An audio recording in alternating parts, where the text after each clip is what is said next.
Hey there, good afternoon. And just moments ago, we spoke to the prosecuting attorney. He says he was really hoping for a first or second degree murder conviction, but will have to settle for voluntary manslaughter. Now, under this conviction, 44-year-old John Creech, he could still face 11 years behind bars. The jury, we are told, deliberated for a day and a half, and this morning they reached a decision. Here's a listen.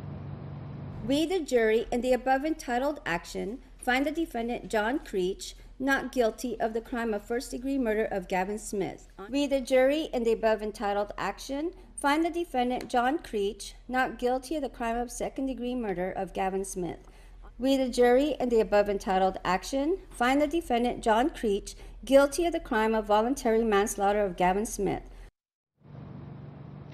Now, the prosecution spent 3 weeks arguing that Creech killed Gavin Smith in cold blood, then buried his body. Creech was found guilty on voluntary manslaughter. The jury swayed, believing this was a crime of passion. Prosecutors say John Creech beat Smith to death after catching his wife having an affair with Smith, adding that this was a long time coming, considering the affair was not a surprise to Creech, who knew about his wife's lover since 2008 when the alleged affair began. Now, Creech and his wife, Chandrika Cade, were still living together at the time, but separated, as they described. It is believed Smith and Cade began dating after meeting in a drug rehab facility.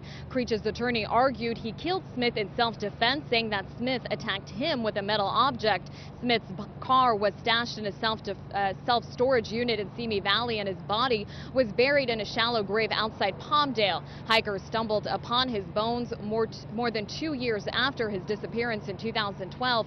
Now, the jury did not take long to come to a decision. They deliberated for a day and a half, 8 women and 4 men. The panel, however, resumed this morning, but without one male juror. They redeliberated, and after 90 minutes, they reached their verdict: not guilty on first and second degree murder, but guilty on voluntary manslaughter. Now, we're told that Creech will be sentenced sometime in September, and this sentence will be in addition to what he is currently serving for an unrelated drug charge.